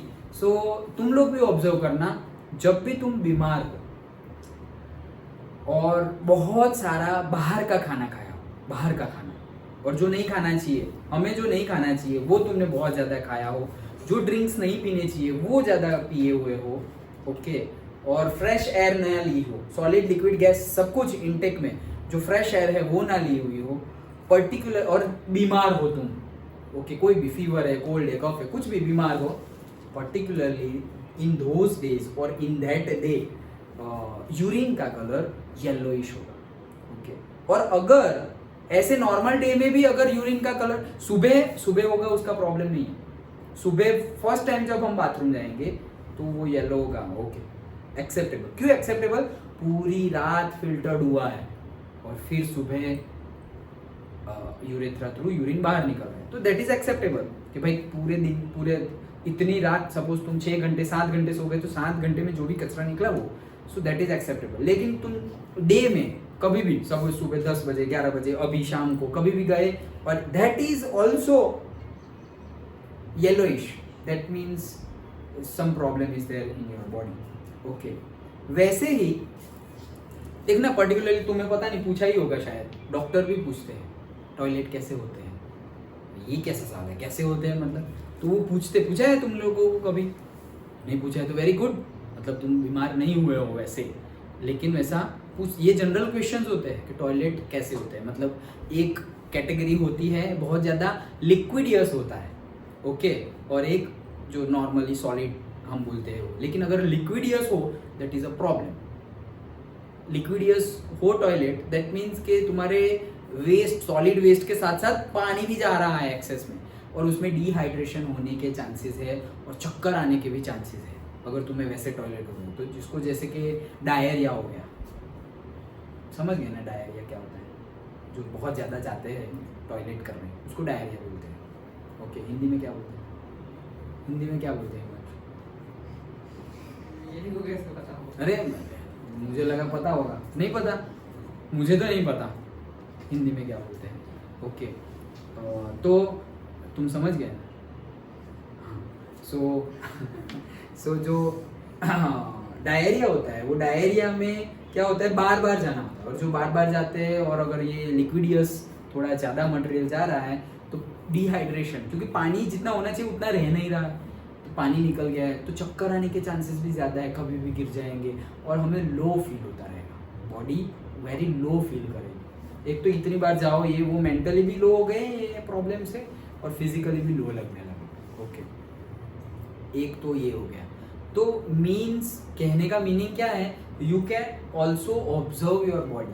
अगर एनी डे कुछ भी थोड़ा भी ऐसा कुछ यूरिन को ऑब्जर्व करके या टॉयलेट को ऑब्जर्व करके तुम खुद की बॉडी को ऑब्जर्व कर सकते हो। जैसे कि तुम्हारे मार्क्स आए, रिजल्ट आ गया, तो टेस्ट का मार्क्स आ गए तो यू कैन सी ओ यहाँ कट गए मार्क्स, इतने मार्क्स कम आए, ये चैप्टर अब फिर से ज़्यादा पढ़ना पड़ेगा। You can observe after the result. वैसे ये रिजल्ट है तो रिजल्ट पे से तुम ऑब्जर्व कर सकते हो, अच्छा कुछ ना कुछ प्रॉब्लम तो है। अच्छा क्या खाया था, डॉक्टर भी पूछेंगे क्या खाया था, कल क्या खाया था, दोपहर को क्या खाया था, रात को क्या खाया था, सब पूछेंगे डॉक्टर। फिर डॉक्टर को आइडिया लगता है, अच्छा ये बीमारी है, बाहर का खाया, 15 दिन तक बाहर का खाना बंद, ये दवाई खाओ, रेगुलर रात को आराम से सो जाओ और सुबह अच्छे से उठ जाओ, ऐसा नहीं, इनफ अमाउंट ऑफ रेस्ट लो, पानी पियो, खाना खाओ, ये सारी चीज़ें मत खाना, ये पर्टिकुलरली चीज़ें खाना। डॉक्टर एकदम नॉर्मल, जो बेसिकली हमारे पेरेंट्स को पता ही होता है। ये जो डॉक्टर इनिशियली ये सब जो बताते हैं बेसिक, ये हमारे सारे पेरेंट्स को पता होता है, सबके पेरेंट्स को पता ही होता है ये। देन ऑल्सो पेरेंट ही बोलते हैं चलो डॉक्टर के पास, क्यों? क्योंकि ये बिलीफ सिस्टम है, वो जो बताएंगे वैसा करेंगे और सही हो जाएंगे। नहीं तो हमें पता ही होता है भाई ऐसा करो, नहीं कई बार पेरेंट्स ऐसे खुद ही बोल देते हैं कि ये हो रहा है, अरे कोई बात नहीं, थोड़ा आराम कर लो, ये खाना खाओ, ये मत खाना। जैसे हम बोलते हैं जुकाम हुआ है आइसक्रीम मत खाना, दैट इज़ नेचुरल कि भाई आइसक्रीम मत खाना और हो सकता है, ठंडा पानी मत पीना और हो सकता है। वैसे ही इन सब कुछ तो भाई तुम जो डे टू डे का खाना है, बाहर का खाना बंद कर दिए, इनफ अमाउंट ऑफ रेस्ट लिए, हमारी बॉडी इतनी, मतलब इससे अच्छा मशीन कहीं पे वर्ल्ड में है ही नहीं। इतना अच्छा मशीन है ये हमारी बॉडी, खुद ब खुद रिपेयर होती है, खुद ऑटोमेटिक रिपेयर होती है, कुछ करने की ज़रूरत नहीं, कुछ बाहर से अंदर डालने की ज़रूरत नहीं है।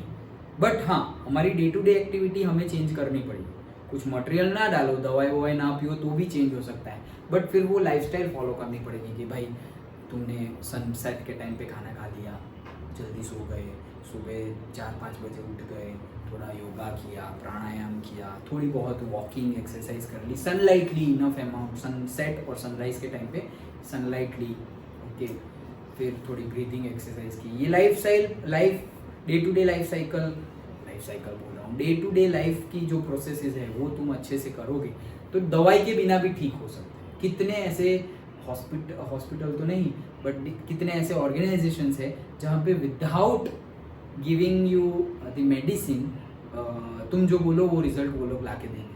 तुम बोलो कि मुझे मोटा होना है तो बोलेंगे अच्छा 10 दिन हमारे वहाँ पे आके रुको, हम मोटा कर देंगे आपको। तुम बोलोगे मुझे वेट लॉस करना है तो वो वेट लॉस भी करके देंगे। Condition you have to follow their schedule, उठना, सोना, खाना, पीना, सिर्फ 10 दिन वो जो बोल रहे हैं उतना करना, दैट्स इट, हो जाएगा। तो वो चीज़ हम खुद भी कर सकते हैं without medicine. Okay, so important है लाइफ में अप्लाई करने के लिए, that's why I have told you. So you can observe, okay, particular type of food तुमने खाया हो सो उसकी बैड स्मेल जो हमें आती है वो भी ज़्यादा आती है। ओके, कलर भी चेंज होता है, बैड दोनों का, यूरिन का, टॉयलेट दोनों की स्मेल, दोनों का टेस्ट बोला जा दोनों की स्मेल, दोनों का कलर, दोनों सब कुछ मतलब अलग होता है। So you can observe, okay, और वो ऑब्जर्वेशन से हम एटलीस्ट वो लेवल के भाई डॉक्टर के पास जाना चाहिए, उससे पहले ही हम खुद को क्या चलो आज अच्छे से सो जाएंगे, ऐसा लग रहा है कि बॉडी में थोड़ा रेस्ट की ज़्यादा ज़रूरत है, भाई आज अच्छी नींद ले लेंगे, अच्छा खाना खाएंगे, जंक फूड नहीं खाएंगे, 2-3 दिन फॉलो करो, फिर उसमें भी वापस चेंज दिखेगा, वो नॉर्मल हो गया।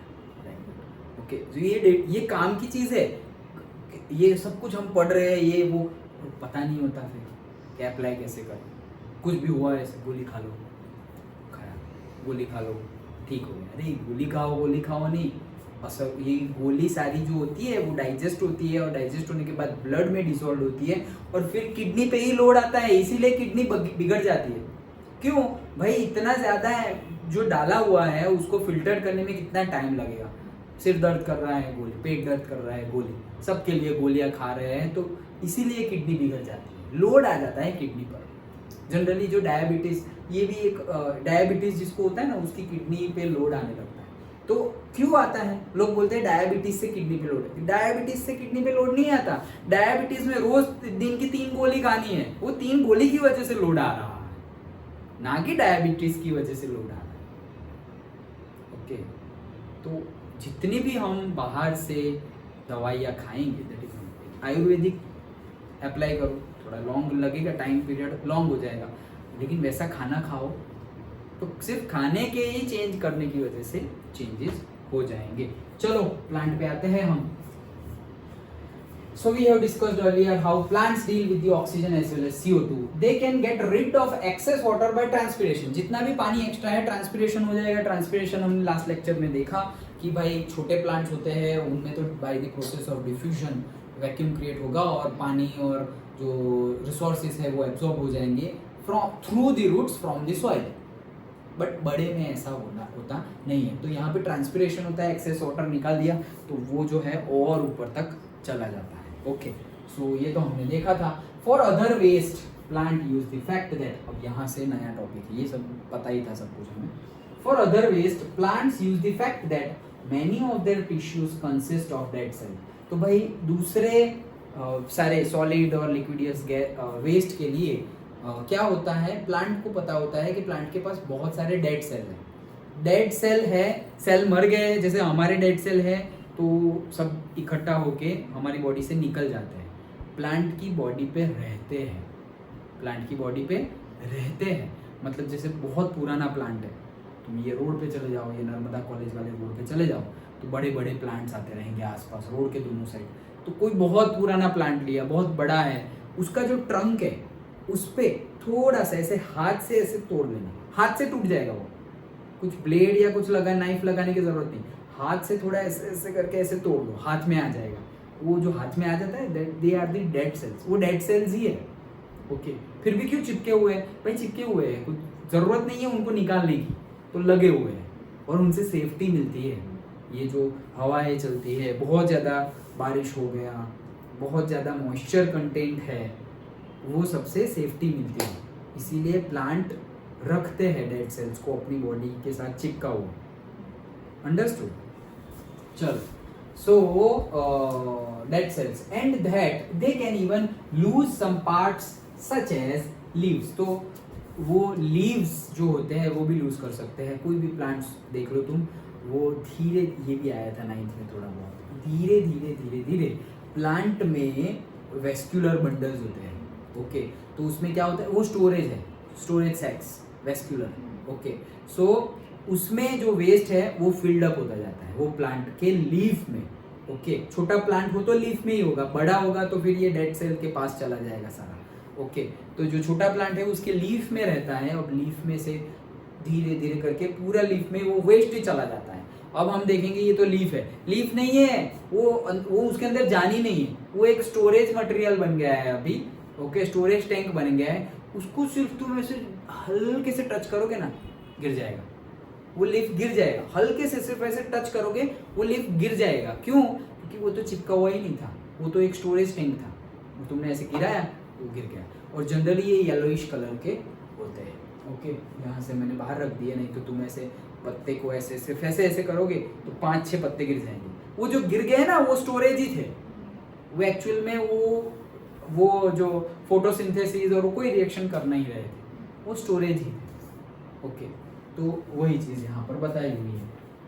Many plant waste products are stored in the cellular vacuoles, तो वही चीज़ है, cellular vacuoles में स्टोर होता है। Waste products may be stored in leaves that fall off, जैसे हमने अभी बात की। And then other waste products are stored as resins and gums, जिनमें से वो गम निकलता है, हम यूज़ करते हैं। पोस्ट ऑफिस में पहले बहुत ज़्यादा यूज़ करते थे, क्योंकि तब ये फेविकॉल, फेविस्टिक वो सब नहीं था, तो हम बोलते हैं ना कि अरे गम निकला। ओके, बड़े बड़े प्लांट हो उसमें से गम, जैसे कि ऐसे उसको पर्टिकुलर टाइप ऑफ, जैसे कि तुम्हारा प्लास्टिक का बॉटल है, वाटर बॉटल, उसको बीच में से काट दिया और फिर वो जो नीचे का पार्ट है उसको ऐसे लटका दिया, बांध दिया पूरा। अब धीरे धीरे धीरे जो वेस्ट प्रोडक्ट है ना वो उसमें इकट्ठा होता रहेगा, and that is the gum. Okay, तो उसका हमारे लिए गम, उनके लिए वेस्ट प्रोडक्ट है, लेकिन हमारे लिए गम है। तो लाइक फेविकॉल तुम यूज़ कर सकते हो, यूज़ किया है, मैंने तो यूज़ किया है, अभी नहीं किया होगा तुमने, क्योंकि अभी तो भाई तुम्हारे पास फैसिलिटी है, फेविकॉल है, फेविस्टिक है, कितना कुछ है।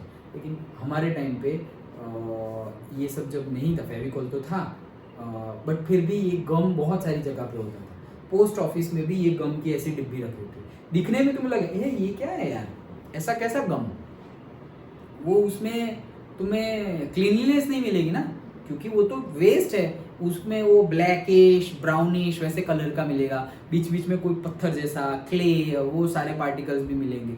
बट तुम्हारा काम है चिपकाना, तो लो लगाओ और चिपका दो, दैट्स इट। ओके, तो वो यूज होता था। तो रेजिन्स भी होते हैं और से गम्स भी होता है, स्पेशली इन ओल्ड जाइलम्स, जो पुराने जाइलम है, बहुत पुराने जाइलम है, उनमें ये रहता है। मतलब वो पुराने xylem towards the end part होते हैं। ओके, मतलब ये हमारा जो ट्रंक है, जो ट्रंक के बीचों बीच एकदम न्यू जाइलम होते हैं, पर जैसे जैसे तुम ट्रंक की सरफेस के पास जाओगे, जिसको हम टच कर सकते हैं बाहर से, तो वो ओल्ड जाइलम्स है, ओल्ड पार्ट है। हम टच करते हैं वो तो डेड सेल्स ही होते हैं, फिर उसके अंदर जो होते हैं वो ओल्ड जाइलम के पास वो स्टोर होते हैं। Plants also excrete some waste substances into the soil around them, तो भाई वो सॉइल में भी क्या करते हैं, वेस्ट करते हैं सॉइल में भी। और वो जो सॉइल में वेस्ट करते हैं उससे जो माइक्रो ऑर्गेनिजम्स होते हैं उनके लिए वो इनपुट है। ओके, तो प्लांट भी जस्ट लाइक हम जैसे पूजते हैं, काऊ को पूजते हैं, क्योंकि काऊ में से हमें जो मिलता है सब कुछ हम यूज़ करते हैं। हम दूध यूज़ करते हैं, गौमूत्र यूज़ करते हैं, काऊ डंग यूज़ करते हैं, और last but not the least cow का जो एक्सेल होता है उसमें, ये मैंने रिसेंटली ही मेरे जानने में आया है कि काऊ का जो एग्जॉस्ट होता है, बताया था मैंने, तुम्हें तो नहीं बताया था, 10th वालों को बताया था, बट रिसेंटली पता चला है, मुझे पहले से नहीं पता था। रिसेंटली मतलब ये 1-2 साल की बात है, वो रिसेंटली, बाकी सब चीज़ें तो पहले से आती रहती है माइंड में। तो ये क्या है कि ये जो काऊ का ये पूरा जो लिक्विडियस वेस्ट, गौमूत्र हमने देख लिया, सॉलिड काउडंग वो भी हमने मतलब यूज़ कर रहे हैं, दूध ओके वो भी हम यूज़ कर रहे हैं, मिल्क। जो एग्जॉस्ट गैस होता है, एग्जॉस्ट गैस, वो एग्जॉस्ट गैस में पर्टिकुलरली ऐसे माइक्रो ऑर्गेनिज्म होते हैं जो डिजीज्ड पर्सन को क्योर करने के लिए यूजफुल होते हैं। तो ये रिसर्च बेस पे है, मेडिकल साइंस के रिसर्च बेस पे है, लेकिन वो रिसर्च को ख़त्म होते होते, स्टैंप लगते लगते, प्रूफ होते होते टाइम लग जाएगा, लेकिन जिनको पता है वो लोग यूज़ कर रहे हैं। तो पर्टिकुलरली कोई बंदा हो, लेटा हुआ हो, तो पर्टिकुलरली काऊ को वहाँ ले आ जाता है कि भाई यहाँ वो लेटा हुआ है और काऊ आई और यहाँ पे खड़ी हुई है, कुछ करना नहीं है, वो खड़ी हुई है, उसको यहाँ खाना खिला रहे हैं, कुछ ना कुछ ऐसे अच्छे से केयर कर रहे हैं। किसको? काऊ को। वो खड़ी है, एक्सेल कर रही है, तो जो उसके एक्सेल में जो माइक्रो ऑर्गेनिज्म है वो सारे एटमॉस्फेयर में मिल जा रहे हैं। तो थोड़ी देर काऊ रही, लेके वापस चले गए। ये माइक्रो ऑर्गेनिजम्स हमारी बॉडी में जाएंगे and they are just like immunity booster, immunity बढ़ाएंगे और डिजीज़ क्योर होने में बहुत ज़्यादा स्पीड अप हो जाएंगे। सो ये थोड़े बहुत लेवल पे तो ये प्रूफ भी हो गया है एंड क्लिनिकली एकदम 100% प्रूफ होना अभी बाकी है। बट देखो कुछ भी बाकी नहीं रहा, ये सब तो पहले से यूज़ कर रहे थे हम, लिक्विड और सॉलिड, सिर्फ गैस बाकी था। वो गैस भी, एग्जॉस्ट जो निकलता है वो भी यूज़फुल है। तो फिर कितना मतलब, इसीलिए हम काऊ को पूजते हैं। ओके, वैसे ही ट्री है तो ट्री को भी पूजना चाहिए। देखो सब कुछ, उसका फ्रूट, उसके लीव्स, ट्रंक भी खा लेते हैं, सब कुछ, कुछ छोड़ा नहीं है। अरे जो रूट्स होते हैं वो भी खा लेते हैं, पर्टिकुलर रूट्स खाते हैं, मतलब जैसे हम मूली खाते हैं तो वो रूट्स है, मूली रूट्स है। ओके, कितने कैरेट ओके खाते हैं, कितना कुछ होता है, सब कुछ, कुछ छोड़ा नहीं हमने। Okay, so that's why. और हमारे जिंदा रहने के लिए तो ज़रूरी है फोटोसिंथेसिस के बाद वो, उसमें से तो खाना भी मिल रहा है, एट द सेम टाइम हमारा जो एग्जॉस्ट CO2 है वो ले लेते हैं और वो जो देते हैं वो हमारा इंटेक बन जाता है। समझ में आया? पक्का? श्योर? ओके, तो ये था हमारा एक्सक्रीशन इन प्लांट्स। समझ में आ गया? So any doubt? पूरे चैप्टर में कोई डाउट हो तो हम फिर से डिस्कस करेंगे। हाँ, रेजिन्स मतलब वो वेस्ट है, लेकिन जस्ट तुम्हें समझ में आ जाए इसलिए बता दूं, तो resins you can think of like धागा, पतले पतले धागे। जैसे हम आम खाते हैं तो आम का ऊपर का तुमने खा लिया, अब जो नीचे का है उसकी सरफेस ऐसे तुमने ये ऐसे करके सारा खा लिया, अब जो यहाँ चिपका हुआ होता है तो ऐसे लंबे लंबे रेजिन्स होते हैं, मतलब धागे जैसा होता है। फिर वो भी तुम खा सकते हो, खाना ही चाहिए, वो भी हम खाते हैं। वो जो एकदम पतले पतले धागे जो थ्रेड्स होते हैं उनको रेजिन बोलते हैं। ओके, लीफ वेजिटेबल्स होते हैं, जैसे कि कैबेज, जैसे कि फ्लावर, पालक, जिसमें लीफ है। ओके, तो लीफ में भी तुम देखना एक एक, जैसे कि हमारा कपड़ा है तो भाई ये तो अच्छा खासा कपड़ा है, लेकिन तुम देखोगे कहीं से पुराना हो गया है, ऐसे करके धागा निकाल सकते हैं, तो दैट इज रेजिन। रेजिन से ही पूरा कपड़ा बना हुआ है। ओके, तो जैसे कि हमारा लीफ तो पूरा का पूरा रेजिन से लीफ बना हुआ है, लेकिन वो बहुत ज़्यादा छोटा पार्ट है जिसको हम रेजिन बोलते हैं। तो आम है, आम भी पूरा रेजिन का बना हुआ है, लेकिन अंदर का जो रेजिन है वो जस्ट लाइक सॉलिड जैसा बन गया है और वो एक थ्रेड में नहीं है, बहुत सारे थ्रेड मिल गए। तो ये देखो, ये हमें लगता है कि ये कपड़ा है वो बहुत सारे थ्रेड से बना हुआ है, ये नहीं लगेगा, लेकिन बहुत सारे थ्रेड ऐसे एक एक करके, इसमें सपोज 10,000 थ्रेड है तो वो 10,000 थ्रेड ऐसे अलग अलग लगेंगे, तो हम सोच भी नहीं सकते कि ये 10,000 थ्रेड में से ये टी शर्ट बनेगी, ऐसा हम नहीं सोच सकते। और एक टी शर्ट है तो उसमें हम टी शर्ट को देख के भी नहीं बता सकते कि इसमें कितने थ्रेड्स हैं, लेकिन है एक ही चीज़, दोनों एक ही चीज़ है। जस्ट लाइक के मिल्क है तो मिल्क अलग है, उसमें से तुमने पनीर बना दिया है प्रोसेस करके सब कुछ, तो बोलेंगे पनीर, ये गाय में से जो निकलता है उसमें से बनता है, ये मिल्क वो भी गाय में से निकलता है। कैसे? दोनों इतने अलग है, स्टेट अलग है, एक लिक्विड है एक सॉलिड है, कैसे? लेकिन है वही दोनों का। तो समझने के लिए क्या है, इट्स लाइक धागा, it's a thread, that is the resin. Okay, और कुछ है डाउट्स? तो समझ में आ गया पूरा चैप्टर। सो इसी के साथ हमने लाइफ प्रोसेसेस, बहुत ही बढ़िया चैप्टर और बहुत ही ज़्यादा डे टू बायोलॉजी पूरी सारा ही साइंस और सारे ही सब्जेक्ट्स यूजफुल है डे टू डे लाइफ में, तो biology we can relate and it is more related to our health. Okay, हमें ध्यान में रखना चाहिए।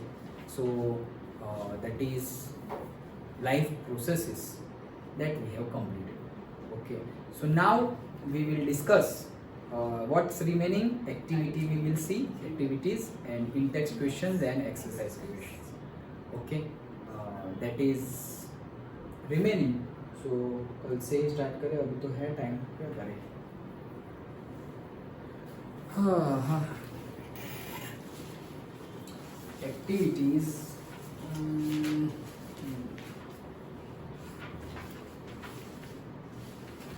करना है, चलो स्टार्ट करते हैं। 10-15 मिनट्स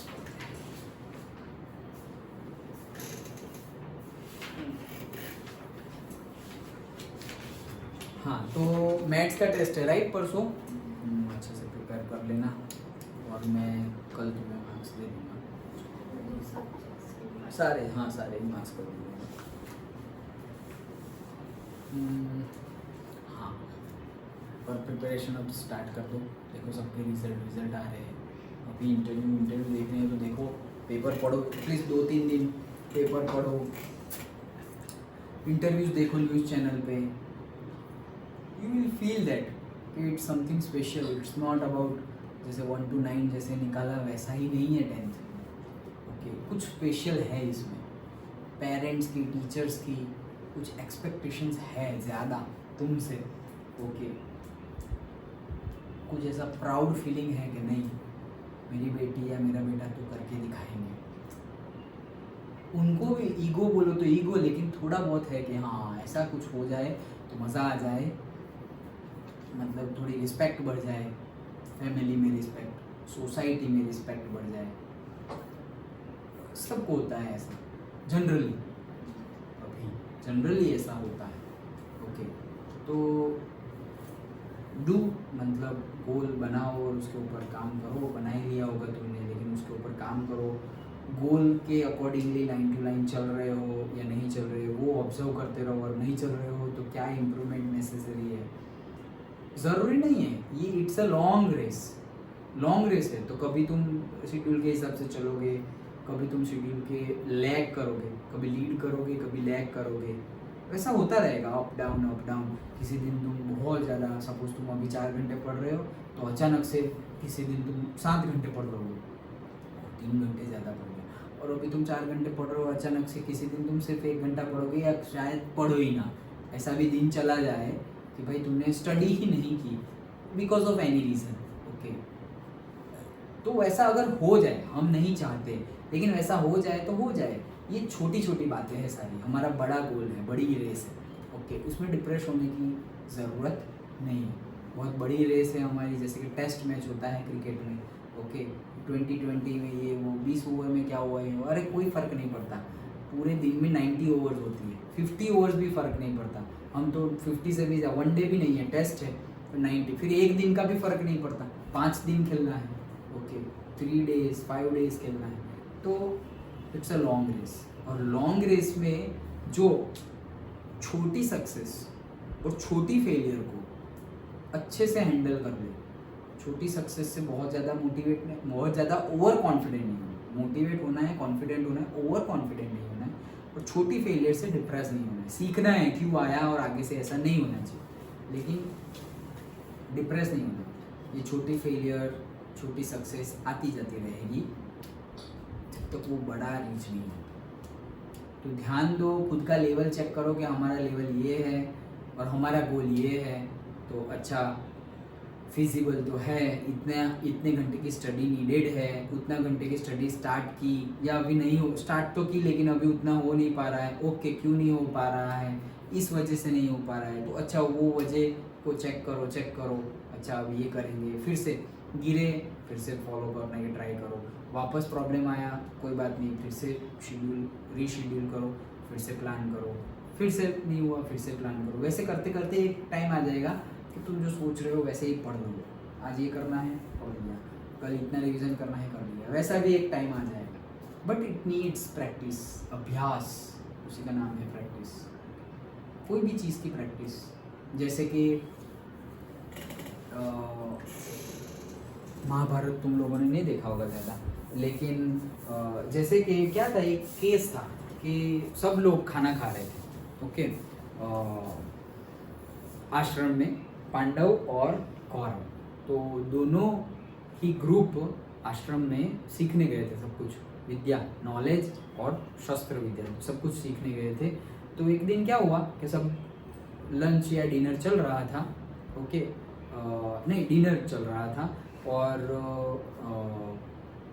वो जो कैंडल और जो लैंप होता है वो जल रहा था, जो फ्यूल बेस्ड होता है वो, ओके। अचानक से उससे पहले ही जो गुरु द्रोण हैं उनके टीचर, उन्होंने सारे कौरवास और पांडवास को बोला था कि कभी भी खाना खाते समय जो लाइट है वो बुझने मत देना, जो दिया है, जो दीपक है वो बुझने मत देना। किसी को समझ में नहीं आया कि ये टीचर, ये गुरु द्रोण जी क्यों ऐसा बोल रहे हैं कि कभी भी खाते समय दीपक को बुझने मत देना, ओके। वो पर्टिकुलरली ये कहना चाह रहे थे कि खाते समय, पर्टिकुलरली जब अर्जुन खा रहा हो तब दीपक को बुझने मत देना। बोले ये कैसा लॉजिक है, कुछ समझ में नहीं आया। दीपक को बुझ गया तो बुझ गया, अब क्या करें, ऐसा बोल दिया बस। बहुत टाइम तक ऐसा कुछ हुआ नहीं, दीपक बुझा भी नहीं, चल रहा है सब कुछ। एक दिन क्या हुआ, जब डिनर टाइम चल रहा था, सनसेट हो गया था, अंधेरा था, ओके, तो खाना खा रहे थे और दीपक बुझ गया, अंधेरा हो गया। तो ठीक है, अंधेरा हो गया तो हो गया, जब किसी को वापस दिया जलाना होगा, दीपक जलाना होगा तो जलाएंगे। अपन कंटिन्यू करो खाने में, खाने पे कंसंट्रेट करो। तो खा रहे हैं, जैसे ही पहला निवाला ऐसे खाने गया, अर्जुन जैसे खाया, ये क्या हुआ, लाइट तो है नहीं, फिर भी ये हाथ खाने पे चला गया, और खाने पे से जाने के बाद मुंह तक भी आ गया, और एग्जैक्टली ऐसा भी नहीं कि यहाँ से उठाया और यहाँ गया, यहाँ गया, यहाँ गया, यहाँ गया, कहीं डायरेक्टली मुंह के पास आया। अंधेरा है, कुछ दिखाई नहीं दे रहा है, ये तो चमत्कार है। मतलब वी कैन डू कि जब तुम्हें दिखाई ना दे रहा हो तब भी you can achieve your goal, okay. कि यहाँ से खाया, अरे दिखाई नहीं दे रहा है, फिर भी एग्जैक्ट खाने पे गया, और जहाँ जाना था वहाँ एग्जैक्ट गया, कहीं और भी गया ही नहीं। तो बोले ये तो बहुत बड़ी बात है, समझ में आ गया। ये कहना चाह रहे थे गुरु द्रोण। ओ तुरंत चले अंधेरे में, अंधेरे ऐसे पट्टी बांध के अंधेरे से आवाज के बेस पे लगाने लगे, और फिर प्रैक्टिस से अर्जुन ने ऐसा अपने आप को बना लिया कि without seeing also he can arc, और से वो मतलब तीर मार सकते हैं, और मार सकते हैं मतलब एग्जैक्ट मार सकते हैं, विदाउट सीइंग, देखे बिना, आवाज से, कि मतलब यहाँ है, यहाँ से आवाज आई, यहाँ से आवाज आई, विदाउट सीइंग। तो गुरु द्रोण ये कहना चाह रहे थे कि ये इतना खतरनाक है ये शिष्य कि इसको ऐसी कोई कंडीशन मिली ना तो वो ये छोड़ेगा नहीं। और जैसे ही, और ऐसा ही हुआ भी कि जैसे ही पहला निवाला खाया, ये क्या बात हुई, मतलब कहाँ जाना है हाथ को पता है, दिख तो रहा नहीं है, आंखें तो बंद है, मतलब आंखें खुली है लेकिन दिख नहीं रहा है, अंधेरा है पूरा, कहाँ जाना है ये भी नहीं, पूरा एग्जैक्ट हो रहा है सब कुछ। That means we have the power. और फिर लग गए, और प्रैक्टिस से ऐसा नहीं एक दिन में हो जाएगा भाई, एक दिन में थोड़ी होगा। पहले देखना तुम ऐसे खाने की ट्राई करना अंधेरे में, अरे हाथ ही कहीं पे दाल लेने जा रहे हो और चावल में हाथ चला गया, ऐसा होगा, ओके। प्रैक्टिस से होगा।